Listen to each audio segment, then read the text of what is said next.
दोस्तों, कैसे हैं आप सभी। सबसे पहले तो आप सबको नमस्कार, आदाब, सत श्री अकाल। वेलकम करता हूं सभी का फ्यूचर फेवरेट नॉलेज राइडर।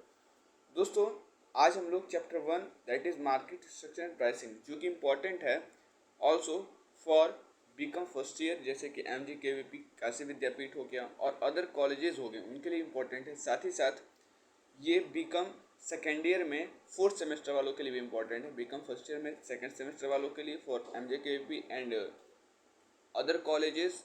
और अगर बात करें हम BHU यानी बनारस हिंदू यूनिवर्सिटी के लिए, तो उसके लिए भी इम्पोर्टेंट है, but for second year and for fourth semester. ठीक है, सेकेंड ईयर में जो फोर्थ सेमेस्टर के लिए उनके लिए इम्पोर्टेंट है।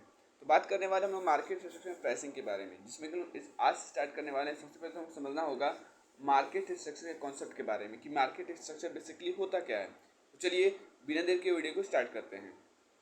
दोस्तों, मार्केट स्ट्रक्चर बेसिकली क्या होता है। जब भी हम लोग वर्ड मार्केट सुनते हैं, तो हमको लगता है कि ऐसा जगह जहाँ की गुड्स खरीदे और बेचे जाएं, वही क्या कहलाता है, मार्केट। बट इकोनॉमिक्स में मार्केट एक ऐसा जगह होता है जहाँ की बायर और सेलर गुड्स और सर्विसेज को एक्सचेंज करते हैं कुछ कंसिडरेशन के तहत, जैसे types of goods and services being trade, यानी कि किस तरह का गुड्स और सर्विस ट्रेड किया जा रहा है, क्या बायर्स और सेलर्स का नंबर है मार्केट में, क्या डिग्री है जिससे कि इंफॉर्मेशन आसानी से फ्लो कर रहा है। यानी कि ये कुछ बातें हैं जिसके तहत मार्केट आपका डिफाइंड होता है। यानी कि इकोनॉमिक्स में अगर देखा जाए तो मार्केट एक ऐसा जगह है जहाँ बायर और सेलर क्या किए करते हैं, तो गुड्स और सर्विसेज को एक्सचेंज करते हैं कुछ कंसिडरेशन के तहत, जैसे कि किस प्रकार का गुड्स और सर्विसेज ट्रेड किया जा रहा है, क्या नंबर और साइज है बायर्स और सेलर्स का मार्केट में, क्या डिग्री है जिसके तहत इंफॉर्मेशन को आसानी से या फिर इंफॉर्मेशन आसानी से फ्लो कर सकता है। बात करते हैं हम लोग मार्केट स्ट्रक्चर के बारे में। बेसिकली मार्केट स्ट्रक्चर अब होता क्या है।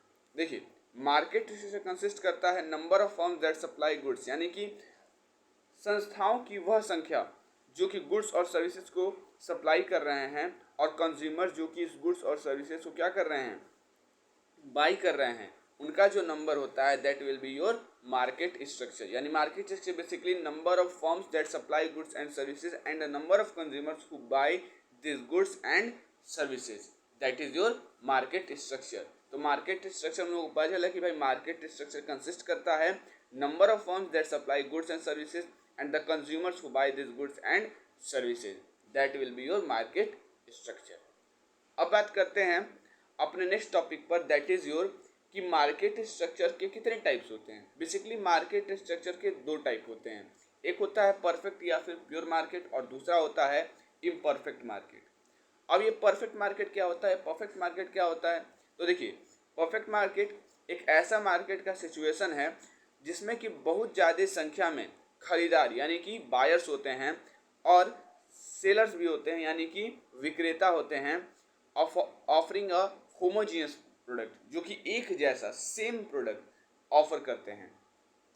अगर बात करें तो ऐसे कंडीशन में कोई भी फर्म मार्केट प्राइस को अफेक्ट नहीं करेगा। कैसे नहीं करेगा भाई, जब दूसरा फर्म भी वही प्रोडक्ट बेच रहा है, सेम क्वालिटी का बेच रहा है, सेम शेप का बेच रहा है, सेम साइज का बेच रहा है, तो मार्केट प्राइस पर या मार्केट प्राइस पर, मार्केट कीमत, बाजार कीमत पर कोई असर नहीं पड़ेगा इसका। तो price is determined through the market demand and supply of particular product. और यहाँ पे जो कीमत है वो तय किया जाता है किसके हिसाब से, तो मार्केट डिमांड और मार्केट सप्लाई के हिसाब से। क्या मैंने बोला, यहाँ पे कीमत मार्केट डिमांड और मार्केट सप्लाई के हिसाब से तय किया जाता है। सिंस नो सिंगल बायर और seller has control over the price. क्यों, क्योंकि किसी भी फर्म का कीमत के ऊपर कोई प्रभाव नहीं होता है, किसी भी फर्म का, किसी भी संस्था का कीमत के ऊपर कोई प्रभाव नहीं होता है। और यही कारण है कि जो कीमत है वो बाजार मांग और बाजार पूर्ति के हिसाब से तय किया जाता है, या मार्केट डिमांड और मार्केट सप्लाई के हिसाब से तय किया जाता है। अब बात करते हैं परफेक्ट कंपटीशन के कुछ फीचर्स के बारे में। देखिए, ये एक इंडिविजुअल फर्म का बिहेवियर है। मैंने क्या बोला, ये एक व्यक्तिगत संस्था का व्यवहार है, या the behaviour of an individual firm. दूसरी अगर बात करें तो इसमें जो उद्योग होते हैं, जो नेचर होता है इंडस्ट्री का, in which it operates, the nature of industry in which it operates, वो कैसा होता है, वो एक तरीके से कहा जाए तो इंडस्ट्री ही इसमें क्या होता है, प्राइस मेकर होता है। The firm is assume to price taker, और इसमें जो संस्थाएं होती हैं वो क्या होती हैं, प्राइस टेकर होती हैं। तो ये उद्योग और संस्था में अंतर क्या है, तो देखिए इंडस्ट्री बेसिकली ग्रुप होता है फर्म्स का, संस्थाओं का जो समूह होता है बेसिकली, जो कि सेम प्रोडक्ट बेच रहे हैं, वो क्या कहलाता है? इंडस्ट्री। अब स्टील इंडस्ट्री में जितने भी फर्म्स होंगे वो केवल क्या बेचते होंगे? स्टील बेचते होंगे, तो ये इंडस्ट्री होता है। और उसमें यानी कि इंडस्ट्री एक ब्रॉडर कॉन्सेप्ट है, वहीं अगर बात करें तो फॉर्म एक नैरोअर कॉन्सेप्ट है।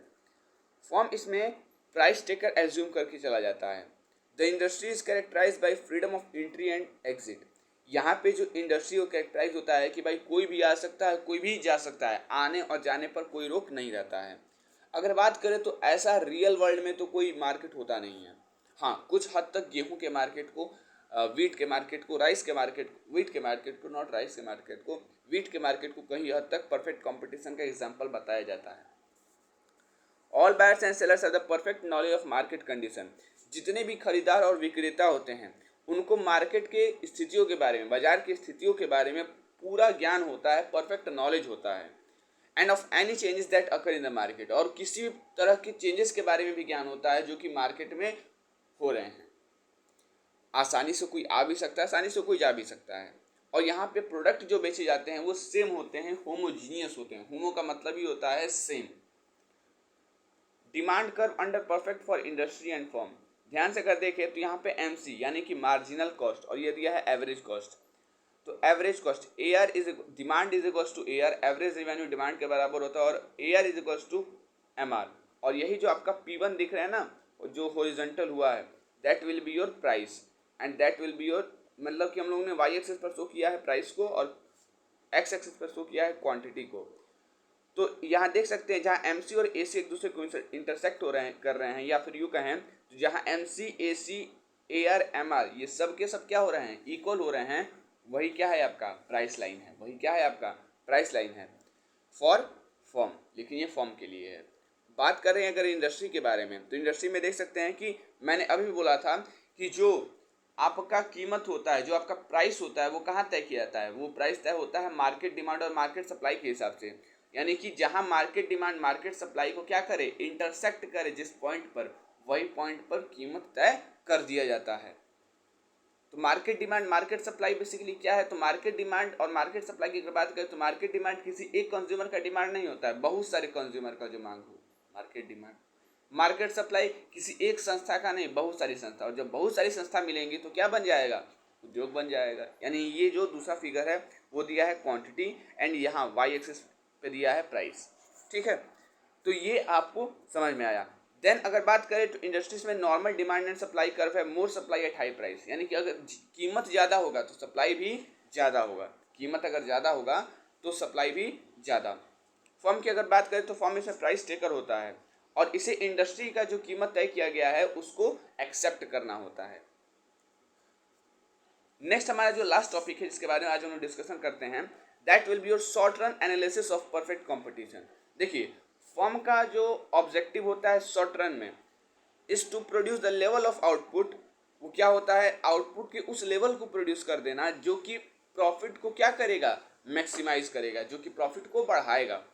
सम इनपुट्स आर वेरिएबल, कुछ इनपुट्स वेरिएबल होते हैं जबकि कुछ इनपुट जो होते हैं वो फिक्स्ड होते हैं। And therefore fixed cost arise regardless whether the firm is operating और नॉट। और यही कारण है कुछ कॉस्ट वेरिएबल, कुछ कॉस्ट फिक्स्ड होते हैं, और फिक्स्ड कॉस्ट ऐसे कॉस्ट होते हैं जो कि क्या कहता है? जो कि कहता है कि चाहे आपका फर्म चले, चाहे आपका फर्म ना चले, या यूँ कहें तो चाहे आपका फर्म में ऑपरेशन हो चाहे ना हो, आपको ये कॉस्ट पे करना है। Since the firm is a price taker it has no control on the price of a product. चूंकि फर्म एक प्राइस टेकर है तो इसका कोई कंट्रोल नहीं होता है प्रोडक्ट की कीमत पे। क्यों? क्योंकि फर्म अपने आप में क्या है? प्राइस टेकर है, प्राइस मेकर नहीं। प्राइस मेकर इसमें कौन होता है? इंडस्ट्री। तो ये कुछ बातें थी, कुछ टॉपिक्स थे मार्केट स्ट्रक्चर एंड प्राइसिंग के रिगार्डिंग। अगले वीडियो में इसके आगे हम लोग समझने वाले हैं कि भाई ये इक्विलिब्रियम का जो कंडीशन है, इक्विलिब्रियम का शॉर्ट रन इक्विलिब्रियम का कंडीशन इन परफेक्ट कंपटीशन कैसा होता है, लॉन्ग रन इक्विलिब्रियम का कंडीशन परफेक्ट कंपटीशन में कैसा होता है, इसके बारे में हम लोग डायग्राम के थ्रू समझने वाले हैं अपने नेक्स्ट वीडियो में। अंटिल देन ये सारी की सारी बातें जो मैंने अभी आज पढ़ाई आपको, इसको रिवाइज कर लीजिएगा, अदरवाइज आगे आने वाली बातें आपको समझ में नहीं आएंगी। ठीक है, तो ये सारी बातें रिवाइज कर लीजिएगा।